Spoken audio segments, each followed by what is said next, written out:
2 minutos pasan de las 2 de la tarde, segundo bloque, aquí en vivo y ya con el invitado Leo. Que no es otro que el maestro Edgardo Peretti. Profe, ¿cómo estás? Gracias por venir, siempre un placer para nosotros.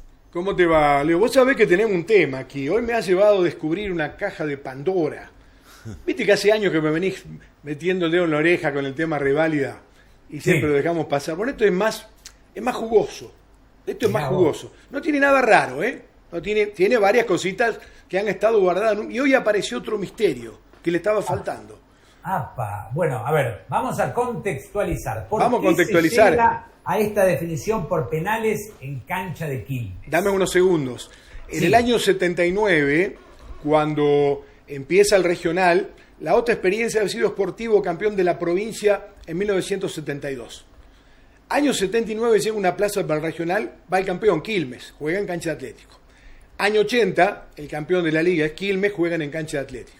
81, gana Atlético, va al regional. 82, el 9 había ganado todo, pero se arma un triangular. Argentino de Vila, 9 de julio y Atlético. Gana Atlético. Argentino de Vila. Bueno, después te iba a contar, no me hagas desfondar toda la novela porque es muy larga. El tema es el siguiente. 85, 86 va Sportivo, 87, 80 y va el 9. 86, 87 va el 9. 88, Atlético dice yo quiero participar. Entonces se arma este campeonato especie absoluto donde se establecen dos partidos. Un partido, el local era Atlético, después el local fue 9 de julio. En el primer partido gana 1-0 Atlético, quiere salir gambeteando José Restelli, la chancha del Heritier, que se hizo famoso en Sportivo, se la roba 1-0.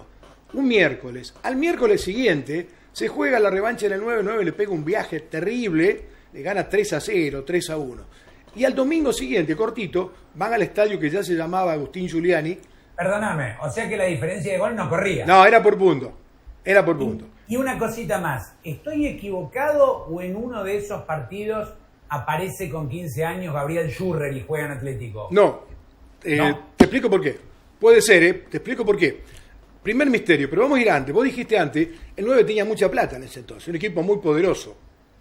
Era muy poderoso. Y Atlético tiene un equipo muy chiquito, muy juvenil.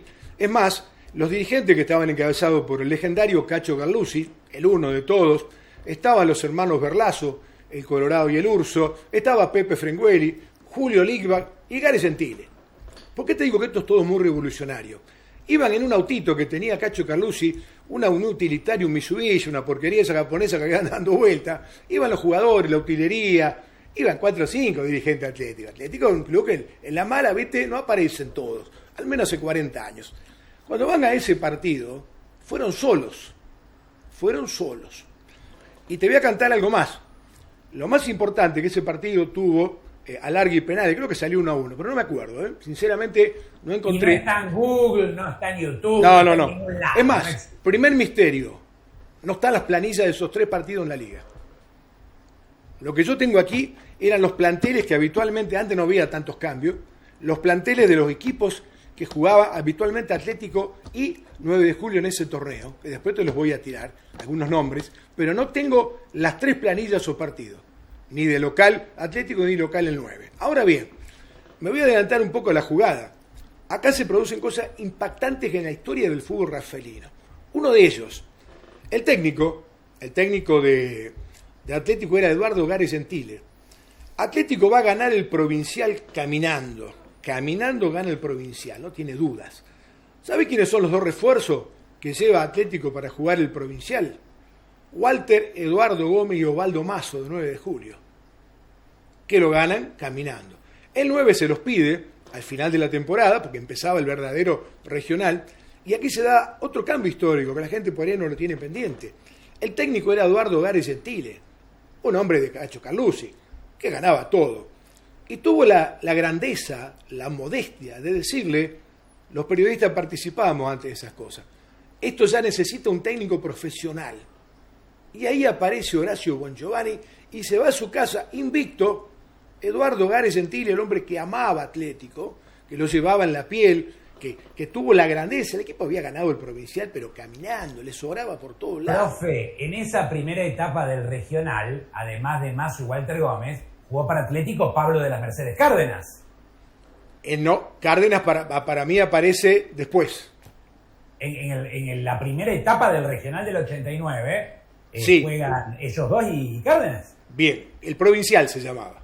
Provincial se llamaba. Provincial. Mirá, ahí Había está. aparecido un equipo de serie, después aparecía uno de... Bueno, en ese contexto, un gran equipo que tenía, pero Atlético era un equipo de juveniles. Mirá, yo te traje algunos de los que habitualmente formaban los planteles. En Atlético estaba Ricardo Marino, cuando estaba lesionado alternaba Roberto Fernández, un santafesino que era arquero. Dante Fontana era el 2.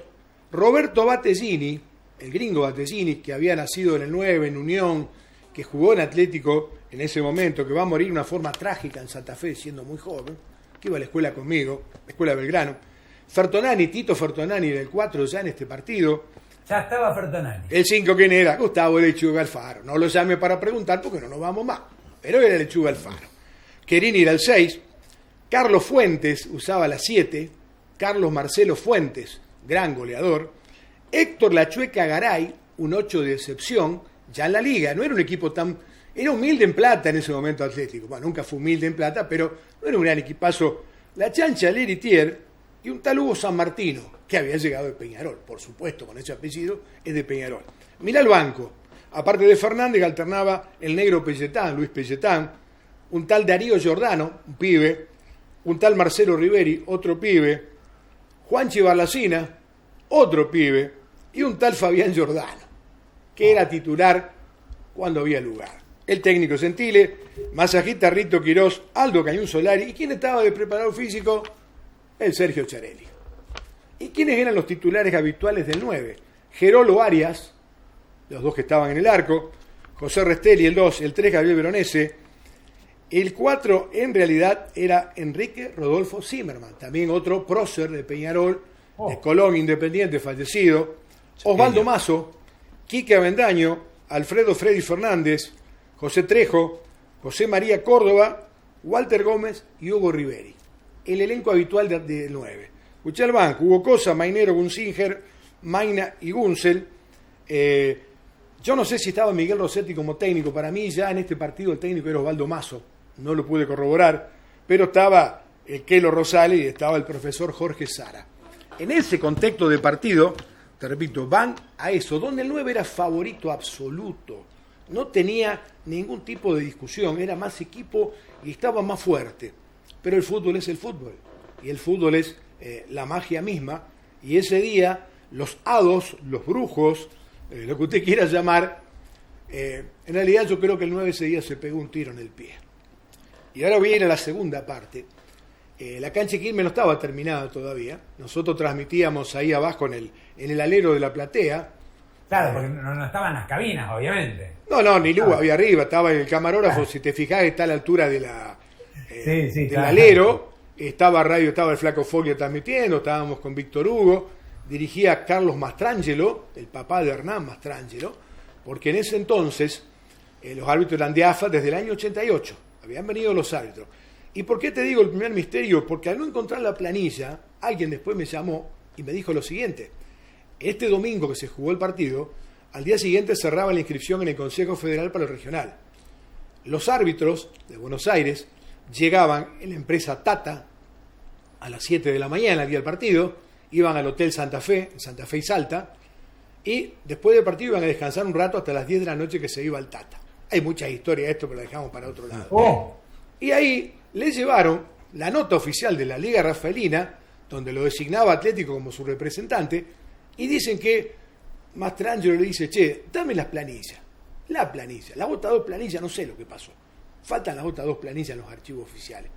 Por eso no está esta planilla. Se la llevó Mastrangelo.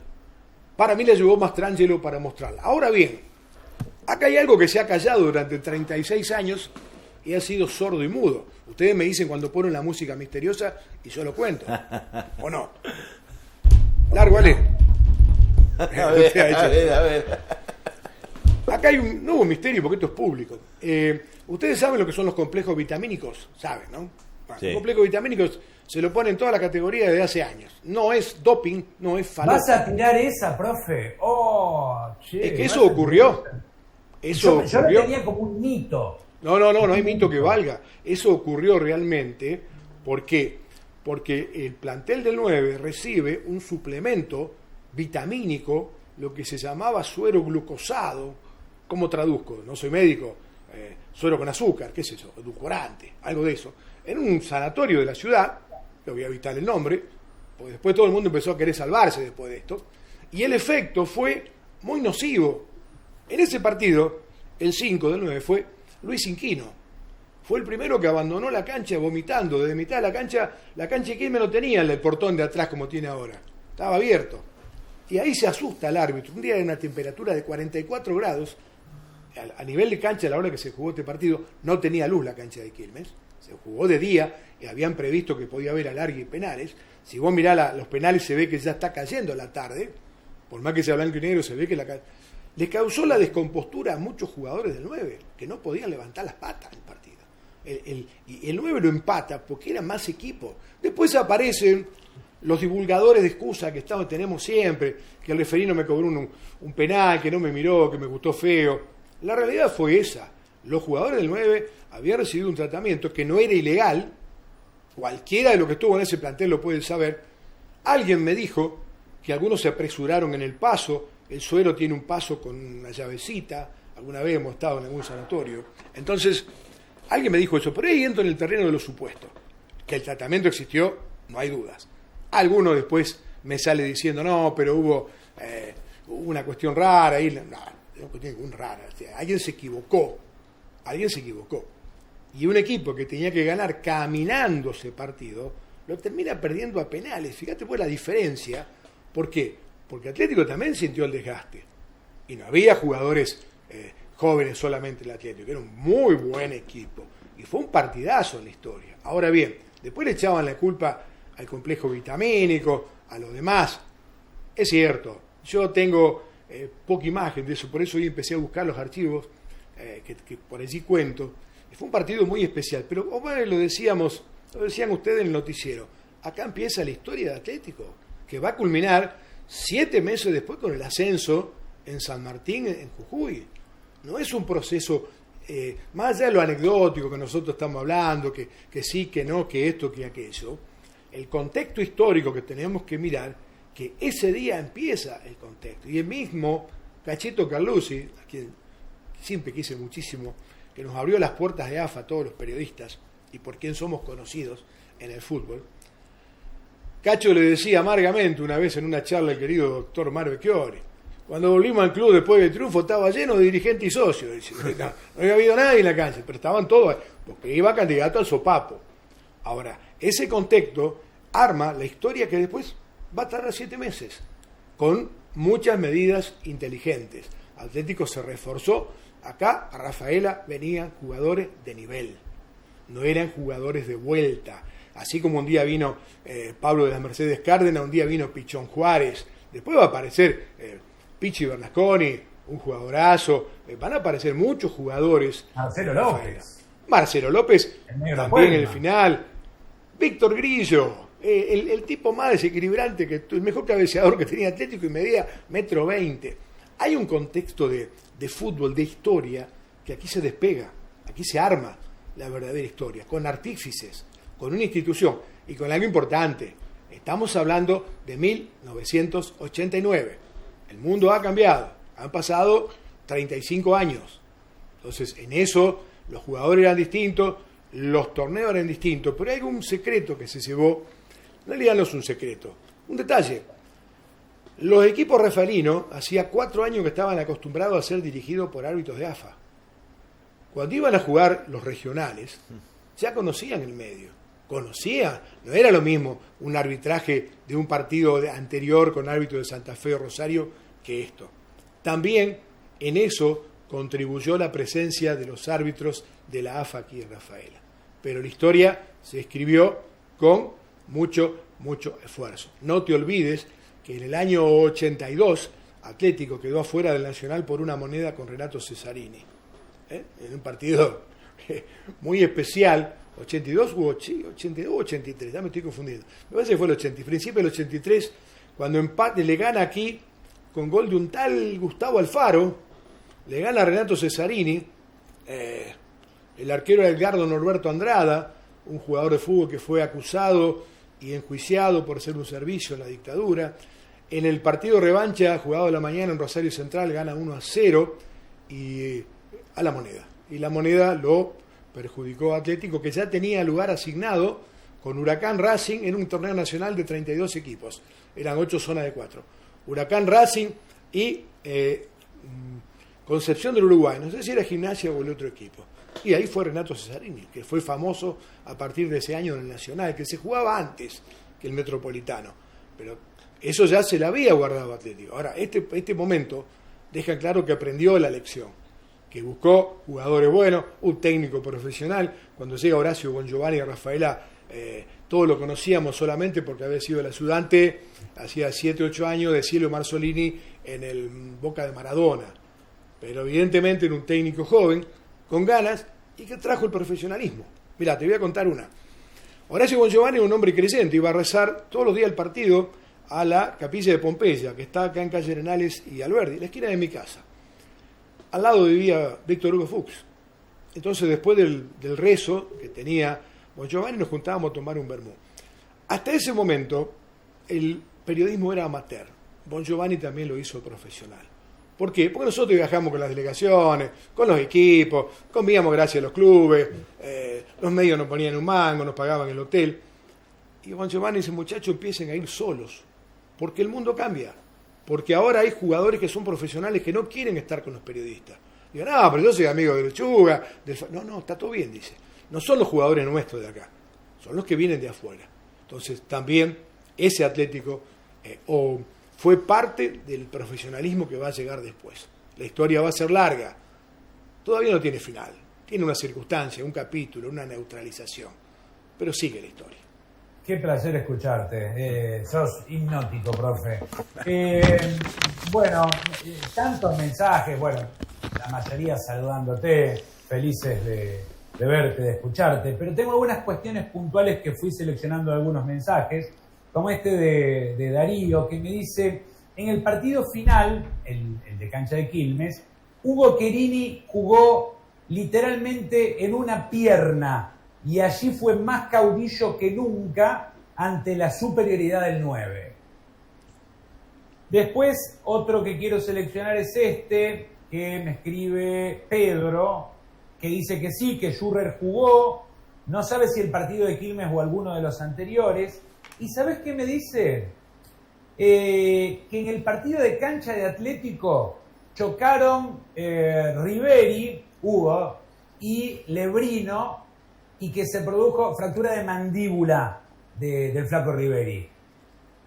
Tengo mi duda porque el flaco Riveri la fractura de mandíbula se la había mostrado ante un jugador de Belgrano de Córdoba. El indio Quiera. Sí, bueno, se rompieron la cara entre los dos. Pero puede ser, porque a ver, Ariel Lebrino era un jugador muy potente, muy fuerte, tan leal y bueno como potente.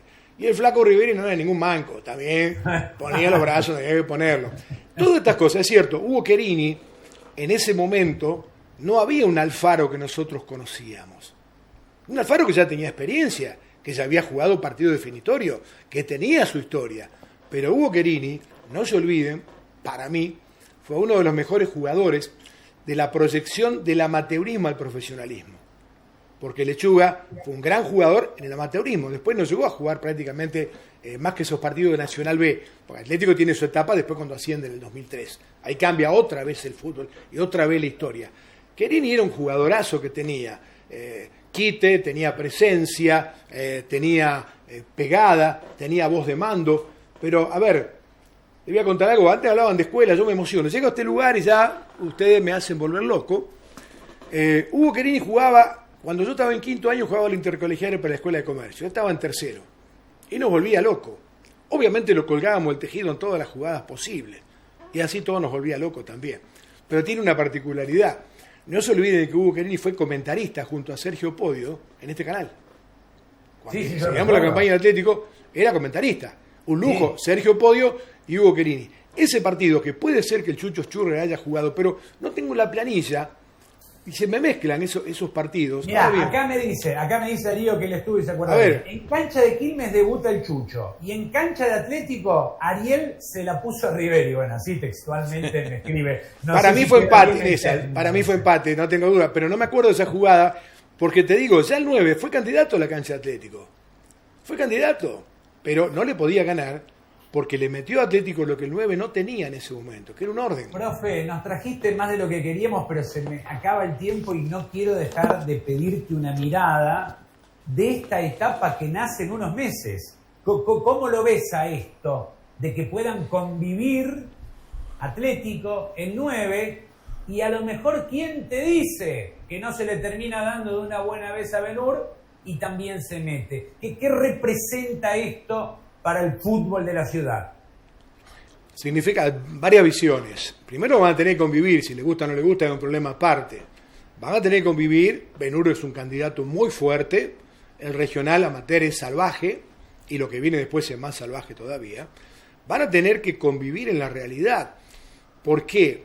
Porque evidentemente Atlético tiene que todavía hacer su duelo. No es sencillo lo que le ha pasado. Yo advertía en las calles, y lo dije en varios programas, nunca faltan idiotas, que el hincha de fútbol respetó el código número 1. ¿Cuál es? El dolor ajeno. El dolor ajeno hay que respetarlo. El hincha de Atlético ha sufrido muchísimo, un año terrible, no un partido. Todo el año te fuiste a dormir sabiendo que te estabas yendo al descenso, no ligabas una. El partido, hasta con Brown de Droguet te diría, bueno, estaba en ritmo.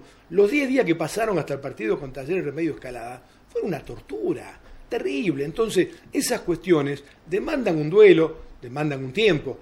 Y bueno, van a tener que convivir todos acá, porque esto es así. Ha convivido Atlético con Ben-Hur en el Nacional B. La vida es redondita, algunos dicen que también de ricota, pero básicamente tenemos que convivir porque el fútbol ha cambiado, el mundo ha cambiado, y todos tenemos que aprender que todos los días tenemos algo nuevo. ¿Tendrá que aprender Atlético a jugar el Federal? Sí. Le ha costado a Unión de Sunchales, que se fue al descenso. Al 9 le costó 2 años hacer un poquito de pie. Acá hay instituciones muy grandes, Olimpo Bahía Blanca, te puedo decir, qué sé yo, tantas que Chipolletti, no volvieron nunca. Y no es cuestión de un partido o 2 partidos. Los torneos son muy fuertes, son muy bravos. Acá requiere, a mi criterio, una revisión institucional, un planteo institucional que diga, bueno, ¿qué queremos? ¿Queremos ascender? ¿Queremos quedarnos? ¿Queremos ser amigos? ¿Queremos participar? Esto depende de las instituciones. El equipo de fútbol es otra cosa. Después te pasa, como le pasó a Unión este año o a 9 el año pasado, te mandan a jugar 5 partidos a Formosa, 15 a Salta, Tucumán, si es posible te mandan a Bolivia. Bueno, esto es el Federal, este es otro mundo. Aquí las cosas son diferentes.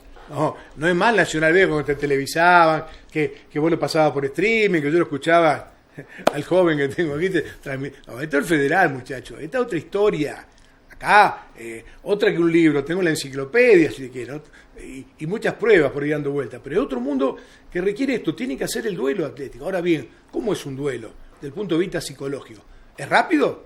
No tiene tiempos, tiene situaciones. Y ahora el rancho, cuando vos se te inunda, entrás con los problemas, tenés que solucionar otras cosas, contratos, tiempo, estructura, infraestructura.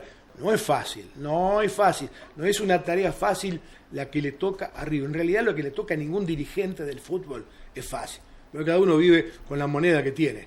Y bueno, Atlético tendrá que aprender a convivir, que el mundo ha cambiado, que ahora es un equipo del Federal, que toda la historia que tiene, toda la que contamos y la que hizo es para la vitrina.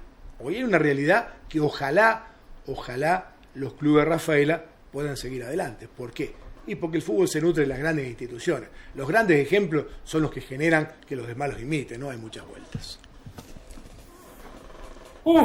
Profe querido, Dios, qué inmenso placer, la verdad, empachados, felices de... Perdón, ¿puedo agregar algo? Lo que quieras. Alguna experiencia en protocolo y ceremonial tengo, los escuchaba recién. Todo lo que lleva a la visita se consume. Todo, sea el vino, se aparezca con un vino, con un torito, con un torito caliente, se toma, se le pone yasa y se toma. El postre, el primero que se corta, es el que trae la visita. Pero yendo al punto del vino, entonces, viene on board a mi casa con 2 botellas de vino, caliente. Las que trajo él. Sí. La ponemos yasa y la tomamos. Se abre siempre lo que trae la visita. hay una cuestión muy protocolar. Sea La lo que comida es lo sea. mismo. Por supuesto, la otra parte, lo que uno lleva y no se consume se deja, Además, porque tampoco. Porque yo también soy doble T Peretti, ¿viste? No te olvides que tengo la genética, ¿no? Pues, lo que vos llevás lo dejás, porque, ¿viste? Esto decía un viejo colega, me envuelve lo que sobró, pero sin grasa, porque es para el perro, pero sufre el hígado, decía. Porque yo he visto, es muy común en Buenos Aires que la gente en los restaurantes pida lo que sobra. Pero el gringo minga iba a pedir eso, nada. Si comía, no, déjelo nomás, decía, déjelo. Tengo la genética piamontesa, muchachos. No me la vengan a contar eso. Nos quedamos sin tiempo, gracias. Gracias a ustedes por invitarme. Saben que, bueno, los quiero mucho, amo este lugar, pese a que nunca trabajé en este estudio, sino lo que está adelante. Me genera un escozor muy especial, una emoción muy intensa volver a este lugar, sinceramente. Lo siento muy en mi piel. Gracias. Siempre seguirá siendo tu casa. Cuando gustes, maestro. Gracias a ustedes.